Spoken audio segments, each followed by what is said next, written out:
Il y a 2 ans, un documentaire diffusé par M6 montrait en caméra cachée les failles de l'aide sociale à l'enfance, l'ASE, qui suit en France près de 300 000 mineurs.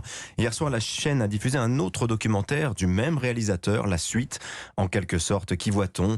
Eh bien, que peu de choses, malheureusement, ont changé depuis. Ça fait réagir le gouvernement. Bonjour Charlotte Cobel. Bonjour. Bienvenue sur Europe 1. Vous êtes la secrétaire d'État auprès de la Première ministre chargée de l'enfance. Vous avez vu ce documentaire le mois dernier.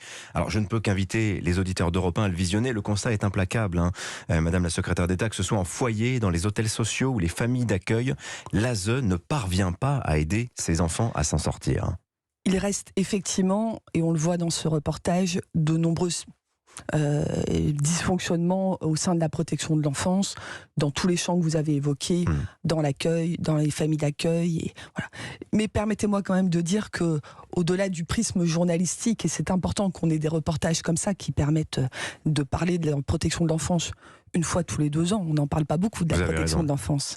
Je veux quand même rappeler que une grande majorité de professionnels sont fortement engagés dans la protection de l'enfance et font leur métier le mieux possible dans des conditions très difficiles. Oui. Alors, je vais raconter quand même ce qu'on voit dans ce reportage. Des enfants placés, désœuvrés, en partie livrés à eux-mêmes, déscolarisés, des indos, tantôt dans un hôtel pour se prostituer, les rapports parfois conflictuels, souvent, voire brutaux avec les éducateurs, généralement sous-qualifiés.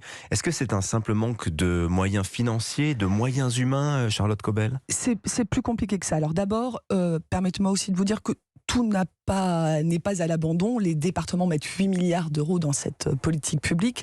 L'État, avec la justice des mineurs, avec l'école, avec la santé aussi, accompagne ces enfants.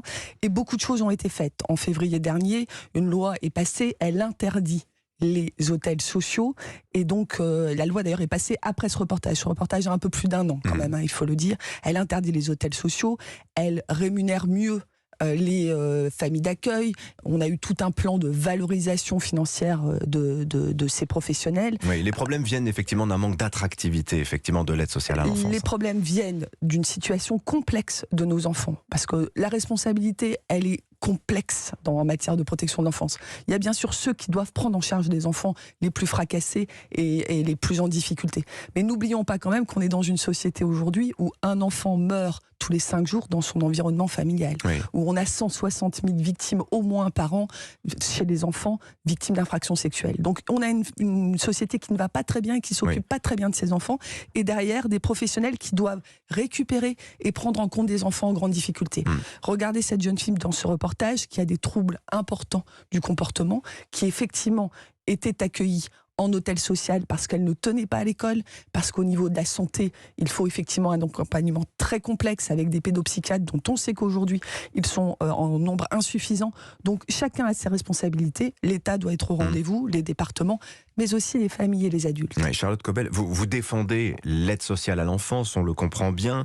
Vous signalez aussi que depuis le Covid, il y a une augmentation assez nette du nombre de placements, ce qui n'améliore pas la situation.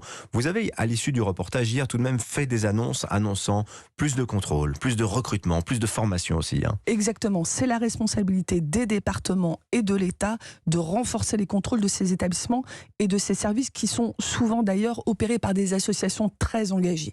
Voilà. Donc effectivement, j'ai demandé à ce qu'il y ait plus d'équipes auprès du préfet pour accompagner les départements dans les contrôles. Aujourd'hui, ces services sont insuffisamment contrôlés.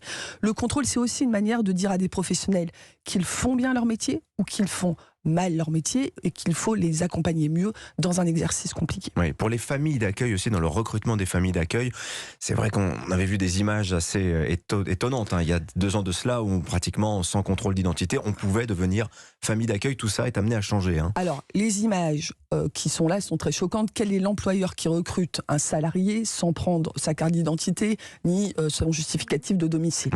Ou son casier judiciaire aussi. Alors, depuis toujours, on regardait les casiers judiciaires, mais depuis la loi de février 2022, il y a une obligation de regarder aussi le fichier des infractions sexuelles, ce pour les professionnels, mais aussi pour tout l'environnement de l'enfant, c'est-à-dire un bénévole qui rentre dans un foyer, le mari de l'assistante familiale ou la femme de l'assistant familial, toutes les personnes qui entourent les enfants placés aujourd'hui sont criblées autant du casier judiciaire que pour le fichier des infractions sexuelles. Ce qui change aussi, c'est qu'au-delà de l'obligation qui existait d'ailleurs en grande partie avant, c'est un dispositif beaucoup plus systématique, automatisé, informatique, qui nous permettra de ne laisser personne passer entre les mailles. Charlotte Cobel, vous avez travaillé à la protection judiciaire de la jeunesse. C'est un univers que vous connaissez bien. On est quand même frappé de voir qu'en 2019, c'est un documentaire de France 3 qui avait provoqué la création du poste que vous occupez aujourd'hui. Votre prédécesseur Adrien Taquet l'a quitté. C'est vous qui lui avez succédé il y a 5 mois de cela.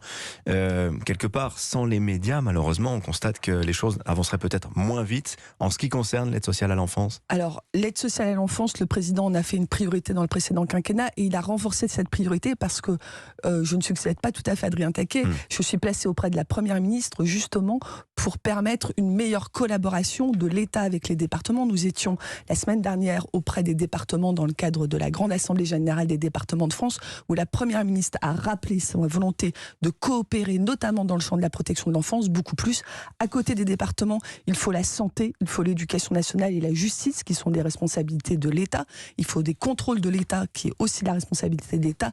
Nous réussirons en matière de protection de l'enfance si nous agissons tous ensemble et si nous accompagnons des professionnels qui, effectivement, comme vous l'avez dit, sortent d'une période de crise sanitaire très compliquée pour eux et récupèrent des enfants qui, eux-mêmes, ont vécu pendant cette crise sanitaire des violences plus importantes. Merci beaucoup, Charlotte Cobel, d'être venue nous voir ce matin sur Europe 1. Je rappelle que vous êtes la secrétaire d'État auprès de la Première ministre chargée de l'enfance. Bonne journée à vous. Merci.